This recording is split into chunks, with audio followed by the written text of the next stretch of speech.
오늘의 말씀은 요한복음 1장 6절부터 8절까지 있는 말씀입니다. 같이 보겠습니다. 하나님께로부터 보내심을 받은 사람이 있으니 그의 이름은 요한이라. 그가 증언하러 왔으니 곧 빛에 대하여 증언하고 모든 사람이 자기로 말미암아 믿게 하려 함이라. 그는 이 빛이 아니요 이 빛에 대하여 증언하러 온 자라. 아멘. 다 같이 일어나서 찬양하십니다. 여호와가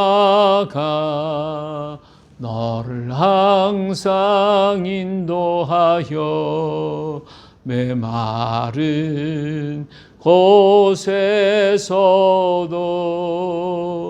내 영혼을 만족하게 하며 내 뼈를 견고하게 하리니 너는 물된 동산 같겠고 물이 끊어지지 아니하는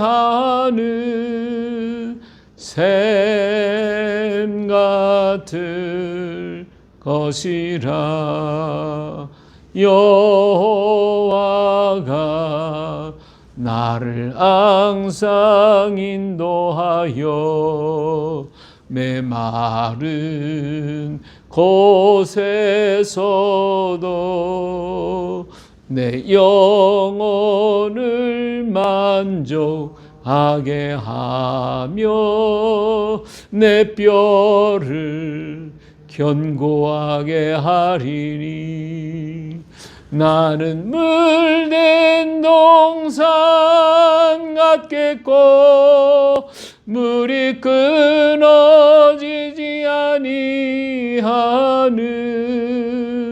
샘 같을 것이라. 여호와가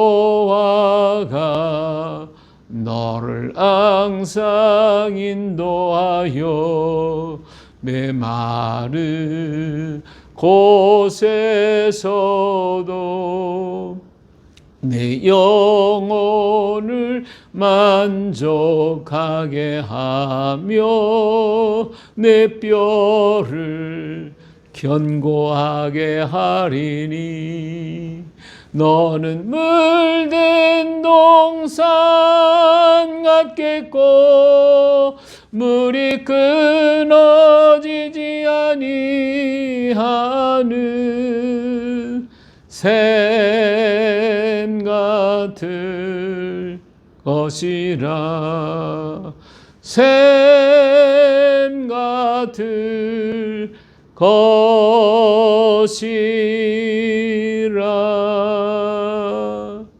아멘. 작성하시고요. 오늘은 요한복음 1장 6절부터 8절까지 있는 말씀 가지고 빛의 증언자라고 하는 제목으로 말씀을 드리겠습니다. 자, 오늘 말씀의 포인트는 8절의 말씀이 그는 이 빛이 아니요 이 빛에 대하여 증언하러 온 자라라고 하는 말씀이죠. 자, 오늘 말씀은 한 증인에 대한 이야기입니다. 그는 요한이었습니다. 요한은 빛의 증인이라고 얘기하고 있죠. 요한은 빛의 증인이라고 성경은 오늘 소개해주고 있습니다. 그러면 이 빛의 증인, 이 빛은 뭐냐? 빛은 말씀이요. 말씀은 사람들의 생명이며 모든 만물을 창조하신 것이 바로 말씀이라고 우리는 1절에서부터 5절까지 기록된 말씀입니다. 이렇게 말씀이 바로 빛이다. 근데 이 빛을 증언하러 온 사람이 누구냐? 요한이다. 이렇게 오늘 말씀해 주고 있죠. 자, 이 말씀은 하나님과 어때요? 말씀이 누가 함께 계셨어요? 하나님과 함께 계셨고, 그렇기 때문에 바로 이 말씀은 하나님이셨고, 그리고 영원부터 스스로 존재하신 분이심을 증거하기 위해서 하나님이 보내신 자가 바로 요한이다. 그죠? 6절에 하나님께로부터 보내심을 받은 사람이 있으니 그의 이름은 요한이라. 그래서 이게 세례 요한이에요. 예. 요한이 하나님께로부터 보내심을 받았는데 하나님의 말씀은 하나님과 함께 계셨고 그리고 이 말씀이 곧 하나님이셨다. 그리고 이 하나님이 영원부터 스스로 존재하셨던 분이셨다. 근데 그것을 증거하고 그걸 나타내기 위해서 보낸 사람이 있는데 그 사람은 요한이다. 이렇게 얘기합니다. 자, 그래서 요한은 사명을 받고 태어나서 광야에 외치는 자의 소리가 됐어요. 그는 이 빛에 대하여 증언을 하고 그러기 위해서 그는 모든 세상의 모든 걸 다 버리고 그저 광야에서 가죽 옷을 입고 메뚜기와 석청을 먹어가면서 이 빛에 대하여 증언을 하고 있습니다.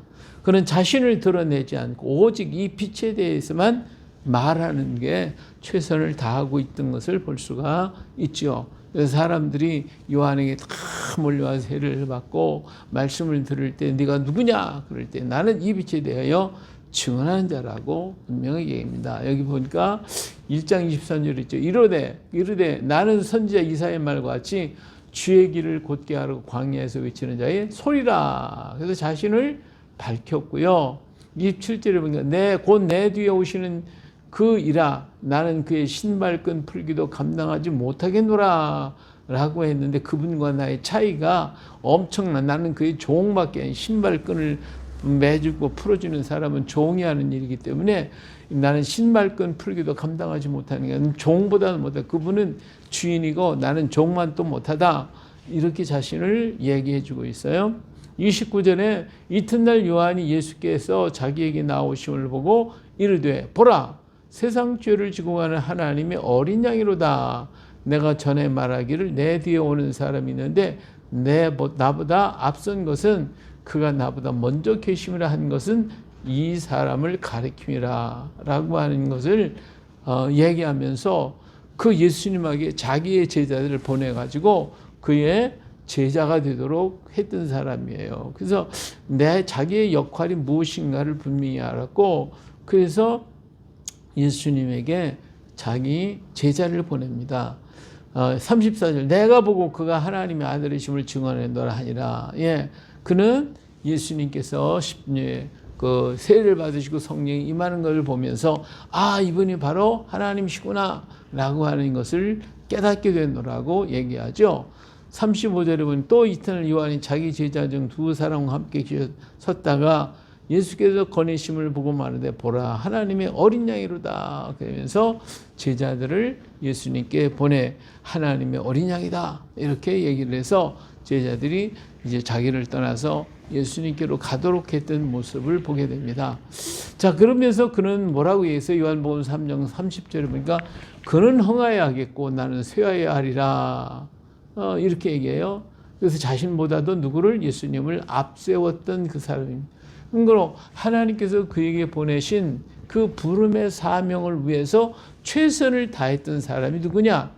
요한이었다. 사명을 위해서 모든 걸 외치고 희생하고 적극적으로 역사했던 사람이 누구였어요? 바로 세례 요한이었어요. 자, 여기서 오늘 우리는 생각했겠죠. 전도자, 증인이라고 생각하는 우리가 과연 지금 무엇을 전하고 있는가라고 하는 거예요.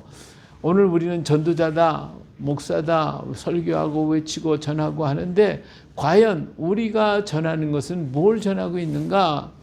정말 세례 요한처럼 정말 최선을 다해서 모든 것을 다해서 예수 그리스도를 전하고 그분이 하나님이시고 그분이 말씀이시고 그분이 생명이시고 그분이 빛이다라고 하는 것을 우리는 전하고 있는가? 오늘 우리 전도자들이 한번 생각해 봐야 되겠다. 나는 무엇을 전하고 있을까? 내가 전하는 무엇에 힘을 다해서 지금 일하고 있을까? 하는 것을 한번 생각하면서 우리가 나는 전도자냐? 아니면 나를 피하는 자냐? 아니면 그저 직업처럼 하는 사람인가? 우리 한번 깊이 생각해 볼 수 있어야 할 줄로 믿습니다. 자, 여기서 그러기 위해서는 우리가 전도자가 되기 위해서 제일 먼저 해야 할 일이 뭐냐? 내 자신이 누구인지를 확인해야 돼. 확신을 가져야 된다 이거예요. 여기 보니까 하나님께로부터 보내심을 받은 사람이 있으니 그 이름은 요한이라고 그랬어요. 하나님께로부터 보내심을 받았다라고 하는 거예요. 요한은 분명히 자신은 하나님이 보낸 사람이라는 자기 확신과 믿음이 있었어요. 그렇기 때문에 그런 전도자의 사명을 다 감당할 수가 있었거든요. 자, 이것이 분명히 전도자의 분명한 자기 소명이라고 하는 거예요. 하나님이 보냈다라고 하는 자기 소명, 여기 확실하게 굳게 쓸 때에 내가 하나님께로부터 왔다라고 하는 이 믿음과 확신을 가져야 우리가 복음을 전할 수 있는 전도자가 된다는 거죠. 자, 위대한 전도자 바울을 봐요. 바울은 늘 자신은 하나님과 예수님으로 말미암아 부르심 또 택하신 사도라고 확실하게 전했어요. 사람들이 바울 보고 네가 무슨 사도야? 네가 무슨 하나님 보냈어? 너 예수님하고 같이 살지도 안 했잖아. 이렇게 여러 가지 비난하고 막 그랬지만 그는 언제나 나는 사람들이죠. 그는 사도의 자격이 없는 사람이라고 말을 했어요. 그러나 그는 분명히 나는 사도다라고, 사도다. 나는 사도야 하고 분명한 자기 의식이 분명하고 확신했어요. 그의 글을 한번 볼까요? 고린도전서 1장 1절 보니까 하나님의 뜻을 따라 그리스도 예수의 사도로 부르심을 받은 바울과 형제 소스데네는 이것에 자 보세요. 여기서 하나님의 뜻을 따랐다. 그리고 그리스도 예수의 사도로 부르심을 받았다. 이게 바울의 증언이에요. 자기 확신이 분명해요.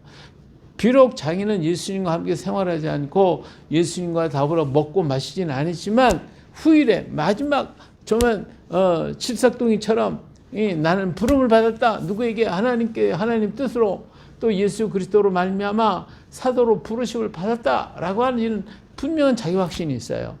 이런 것은 자기 그의 서신마다 다 있어요. 갈라디아 1장 1절 보니까 사람들에게서 난 것도 아니요 사람으로 말미암은 것도 아니요 오직 예수 그리스도와 그를 죽은 자 가운데서 살리신 하나님 아버지로 말미암아 뭐가 됐어요? 사도된 바울은 이렇게 사람들에게서 준 게 아니라 사람들에게서 내 뜻대로 아니고 누가 줘서가 아니라는 거죠.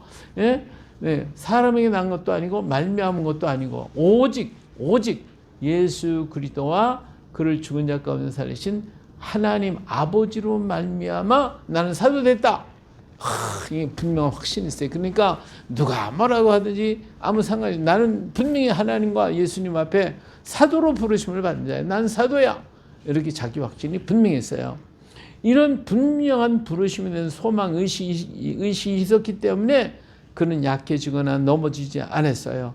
혹시 그가 지치고 넘어졌을지라도 그는 다시 일어날 수 있는 믿음과 용기를 가졌단 말이에요. 자 보세요. 고린도후서 1장 8절에 형제들아 우리가 아시아에서 당할 환난을 너희가 모르기를 원하지 아니하노니 힘에 겹도록 심한 고난을 당하여 살 소망까지 끊어지고 우리는 우리 자신이 사형 선고를 받은 줄 알았으니 이는 우리로 자기를 의지하지 말고 오직 죽은 자를 다시 살리시는 하나님만 의지하게 하심이라. 이렇게 수많은 환난을 당했고 힘에 겹도록 고난을 당했고 살 소망까지 끊어질 수밖에 없을 정도로 이런 고난과 고통을 당하고 어려움을 당했어도 그는 자기 의식이 분명했어요. 그렇기 때문에 그는 지치거나 흔들리거나 약해지지 않았습니다. 언제나 자기 확신이 분명했어요. 이런 바울의 소명 의식이 있었기 때문에 그는 어떤 상황 속에서도 그의 일을 사도의 일을 감당했던 것처럼 오늘 우리도 하나님 앞에 부르심 받았다면 그 부르심에 대한 확신 가지. 이건 내가 하고 싶어서가 아니고 누가 뭐 시켜서가 아니라 나는 하나님께로부터 받았습니다. 나는 예수님께로부터 받았습니다. 이런 자기 확신을 분명히 가지고 그러면서 일할 때 오늘 우리 바울 사도가 역사하신 것 놀라운 역사를 이룬 것처럼 오늘 우리도 그렇게 역사할 줄로 믿습니다. 그렇기 때문에 금년 한 해 동안에 정말 이런 바울의 자기 확신처럼 담대하게 가야 돼요. 제자들도 그랬잖아요. 내가 하나님과 사람 앞에서 너희 말 듣는 게 옳은가? 하나님 말씀 듣는 거 옳은가? 한번 판단을 봐. 이러면서 그들은 조금 더 굽히지 않고 달려갔거든요. 이런 자기 확신, 이 확신을 갖는 전도자가 되시기를 주의 이름으로 축복합니다. 자, 두 번째로 전도자가 증언해야 할 것이 있어요. 뭘 증언할 것이냐라고 하는 거죠. 자, 7절에 오늘 말씀 보니까 그가 증언하러 왔으니 뭐에 대해서? 빛에 대하여 증언했다. 빛에 대하여 증언하는 자가 돼야 돼요. 자, 나는 분명히 전도자다. 전도자이고 난 증언자다 라고 했으면 뭘 증언할 거냐? 전도자가 전해야 할 핵심은 뭐예요? 빛이라고 그랬어요. 요한은 빛에 대하여 증언했다. 우리도 빛에 대하여 증언하는 자가 되어야 됩니다. 그럼 빛이 뭐냐? 이 빛은 곧 말씀이고 이 말씀은 육신을 입으신 바로 예수 그리스도시예요. 예? 이 빛은 말씀이고 이 말씀은 육신을 입은 예수님이시다. 이겠죠? 자, 14절에 말씀이 육신이 되어 우리 가운데 거하시며 우리가 그의 영광을 보니 아버지의 독생자의 영광이 은혜와 진리가 충만하다. 누구예요? 예수님을 가리킨 거 아니에요. 말씀이 육신이 있단 말이에요. 우리가 전하는 것은 뭐예요? 세상 꽃이 아니라 하늘의 것, 곧 빛이며 생명이에요. 이 말씀 속에 뭐가 있었다? 생명이 있어요. 빛 속에 뭐가 이건 사람들의 생명이라고 했어요. 바로 이것을 전하기 위해서 우리는 전도자의 사명과 전도의 확신을 가지고 전해야지. 이거 안 전하고 뭐 세상 지식 전하고 뭐 과학 전하고 뭐 이런 거 전하려면 전도자가 될 필요가 없어요. 우리가 진정 전해야 할 것은 빛이에요. 빛이 뭐예요? 말씀이에요. 말씀이 뭐예요? 예수님이다 하는 거죠. 이걸 분명히 전해야 이 사명이 있어야 돼요. 근데 이 빛이 어디? 그 안에 생명이 있었으니 이 생명은 사람들의 빛이라고 그랬잖아요. 이게 빛을 전한다는 건 하나님의 이 생명을 전하는 거예요. 생명이 있었다. 이 생명은 사람들의 빛이에요. 사람들 속에 생명. 그러니까 빛을 전해야 사람들이 생명을 얻게 되고, 그래서 아무리 많은 지식과 경험과 학문을 전한다 해도 그것이 그건 생명이 아니에요. 세상 지식이지. 세상 지식을 막 교회에서 아무리 많이 가르치고 뭐 어쩌고저쩌고 다 가르치고 소용없단 말이에요. 그건 소용이 없어요. 왜? 그건 생명이 아니니까. 오직 사람의 생명은 하나님의 속에 감추어진 빛이고, 이 빛은 곧 하나님의 말씀이며 말씀은 예수 그리스도예요. 그렇기 때문에 예수님을 전하는 것이 빛을 전하는 것이고, 예수님을 전하는 것이 사람들에게 뭘 주는 거다? 생명을 전해주는 거예요. 생명. 그러니까 예수님이 우리 안에 임하시면 뭐가 돼요? 우리 주님이 생명이시잖아요. 생명. 그렇기 때문에 이 생명을 전해야 되거든요. 예수님을 전하기 위해 말씀을 기록된 말씀으로 전해야 되고, 고로 이 말씀은 사람들의 생명으로 이끌어요. 그러니까 예수님을 전한다. 그 예수님이 뭐예요? 말씀이니까. 말씀은 기록되어 있고, 기록된 그 말씀을 우리는 열심히 전해. 그 말씀을 전하는데 최선을 다해야 됩니다. 나의 지식이 아니고 내 경험이 아니고 내 학문이 아니에요. 그거 전하는 거 아니에요. 예수님을 전하는 거예요. 자, 그렇게 해서 그러면 예수님이 우리 안에 들어와서 우리 안에서 뭘 이루어요? 생명을 이루잖아요. 그렇기 때문에 이 전하는 이유가 뭐냐? 믿게 하기 위한 거라고 했어요. 자, 7절에 그가 증언하러 왔으니 곧 빛에 대해 증언하고 모든 사람이 자기로 말미암아 뭐하게? 믿게 하려 함이라. 믿게 만드는 거예요. 그러니까 전도자가 힘써야 할 최종의 목적은 그로 하여금 믿게 만드는 거예요. 그래서 모든 사람이 자기로 말미암아 믿게 하려 함이라. 우리 때문에 많은 사람이 믿을 수 있도록 만드는 게 최종적인 목표다. 이것이 전도자가 힘써야 할 핵심이에요. 아무리 많은 것을 전하고 가르친다 해도 그것을 듣는 사람 믿지 않는다고 하면 그러면 어떡하겠어요? 그가 전하는 모든 것이 헛된 수고일 뿐이에요.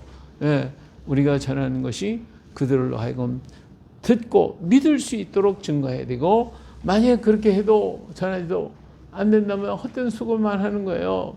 그래서 하나님께서도 사람들로 하여금 믿게 하시기 위해서 노력하시는 걸 봐요. 하나님도 우리를 믿도록 하시기 위해서 굉장히 애를 썼던 걸 봐요. 자, 출애굽기 19장에 보니까 여호와께서 모세에게 이르시되 내가 빽빽한 구름 가운데서 네게 임하면 내가 너로 말하는 것을 백성들이 듣게 하며 또한 너를 영영히 믿게 하려 함이라. 그러니까 하나님이 모세를 보냈다라고 하는 사실을 믿도록 하기 위해서 내게 여러 가지를 너에게 주셨고, 또 빽빽한 구름 가운데서 너에게 지금 내가 얘기하고 있는 거야. 그걸 사람들이 쳐다볼 때 정말 하나님 계시네. 이걸 믿도록 하기 위해서 그렇게 했다. 하나님도요, 우리 인간이 하도 안 믿으니까 그냥 어떻게든지 믿게 하시려고 이렇게 일하시는 것을 볼 수가 있어요. 애굽에서 수없이 많은 10가지 재앙이 막 쏟아지고 있잖아요. 이거 왜 그렇게 했겠어요? 이거 없으면 하나님 안 믿어. 뭐 모세가 모세지 뭐 무슨 우리가 똑같은 사람이 무슨 네가 뭐 하나님이 그냥 이런 10가지 재앙을 통하여 이루어지는 거 보니까 아 정말 하나님이 보내신 사람이구나. 우리하고는 다르네. 그래서 백성들로 이건 믿도록 하기 위해서 우리 하나님이 그렇게 10가지 재앙을 내리고 그리고 그들을 끌어내고 여러 가지 환난 속에서 그들을 끌어서 이끌어 나왔단 말이에요. 만약에 그게 하나님을 믿지 않았다고 그러면 그 사람들이 말을 듣겠어요? 응? 모세 따라오겠어요? 안 따라온다고요. 하나님도요. 어떻게 하면 저들을 믿을 수 있을까? 어떻게 해야 저들이 내 말을 믿고 내가 하나님인 걸 알까? 하나님이 굉장히 고심을 많이 하셨던 것 같아요. 예.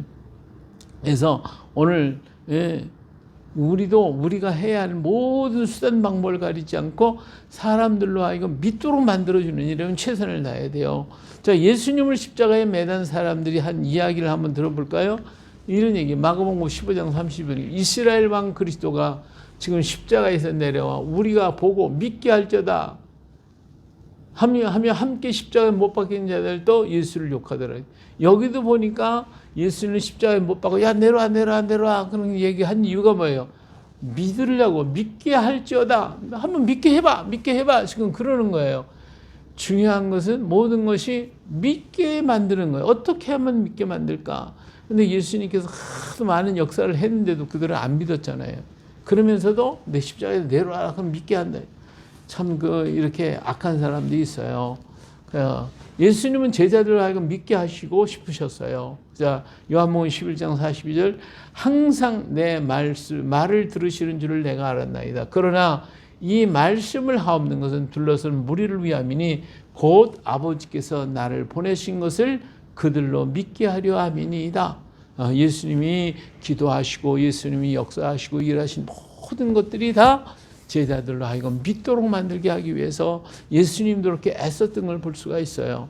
요한복음 17장 22절에 보니까 아버지요 아버지께서 내 안에 내가 아버지 안에 있는 것 같이 그들도 다 하나가 되어 우리 안에 있게 하여서 세상으로 아버지께서 나를 보내신 것을 믿게 하옵소서.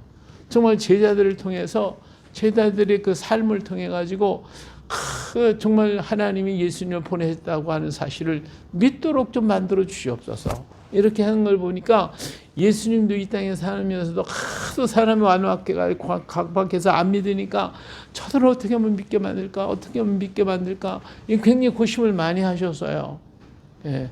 오늘 우리 전도자가 해야 할 일이 뭐죠? 전도자의 외침은 믿게 만드는 것이 목표예요. 어떻게 하면 저들을 믿게 만들까?